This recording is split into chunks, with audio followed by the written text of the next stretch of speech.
Hey, welcome back everyone to the channel. If you're my returning subby, and for those who are watching for the first time, welcome. This is going to be another setup of my layout in my Bible study journal.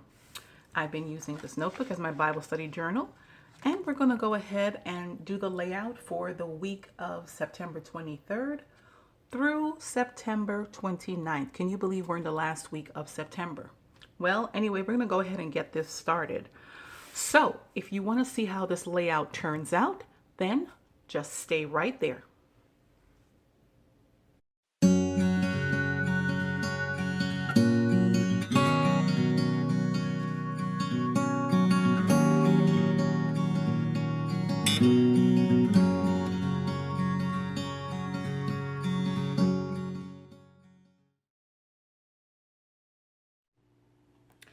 Okay, so let's go ahead and get this started. As you can see, I have been enjoying my Bible study, and I have been taking so many notes, and if I had more space, I'd probably take more. But we're going to go ahead and get this layout set up, and I'm using a printable from my shop, and this printable is entitled In the Word. So you can see Grace sitting at her desk with her Bible, her journal, her coffee mug, and she's ready to study the Word of God. And this printable is just so beautiful, full of beautiful florals. It's got a little war binder there, and it's got the Bible that says Coffee and Jesus, and just a few other decorative elements. I'm going to use this washi along with it, this glitter washi and the heart washi, and then another patterned washi. I think the colors go well with this printable. I got this washi from Tuesday Morning, I think was about a week ago. The set of 8, and I think the color coordinates, so I'm just going to go ahead and use this washi to go ahead and do the separation lines on the page. Anyway, excuse me. I'm not going to be talking through about what I'm doing on the page because that is clear for you to see, but I'm going to talk about the Bible study that I've been doing. And for those who don't know, the Bible study is called As It Happened. And I heard about this Bible study from Tamra from the Paper and Pen Girl, and she mentioned it, and it's the Bible in a year, and it's called As It Happened. So I've been doing this since the beginning of September, and I've been loving it.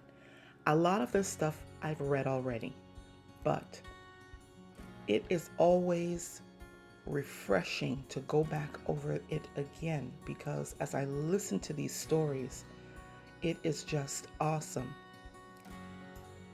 I know that we read things, but when we read them, we get a deeper revelation, a deeper understanding of it when we go back over it. And for last week, it started in Genesis 12. And Genesis 12 was where God called Abraham to leave his home. God called him to leave his birthplace. And at that time, Abraham had a wife. And his name wasn't Abraham at that time. His name was Abram. Abram. And his wife, her name was Sarai. Sarai. And I just thought it was interesting, because as he goes along in his walk and following God, God changes his name. But God calls Abraham and he says, I need you to leave your home. He said, I'm going to take you to a land that I'm not going to just give to you, but I'm going to give to your descendants. He's telling him to leave his father's house. And that had to be a big step for Abraham, to leave what he knew and venture out and to take his family. He took his wife, but he also took his nephew Lot. So he must have been close to Lot. And there were so many adventures that took place in Abraham's journey. Abraham is what we would call one of our forefathers. because I mean, this starts the lineage of Jesus. Abraham, Isaac, and Jacob. Isaac is the promise that God gave to Abraham, that he would give him a son, even in his old age. So there's a lesson for us. When God promises us something, it may not come today, it may not come tomorrow, but God fulfills his promise. Even in Abraham's lifetime, he didn't see God's promises fulfilled, but God fulfilled his promise. Because remember, God promised Abraham a land flowing with milk and honey, but Abraham didn't live to see that land. And Isaac didn't live to see that land. And you know, this was carried out from generation to generation, and they held on to God's promise. And the stories are just so awesome when it goes on to Isaac and when he finds a wife, and the trials that he went through with his father-in-law, and how his father-in-law, just deceived him. Even initially, he saw Rachel, the wife that he wanted. His father-in-law deceived him and gave him the other sister first.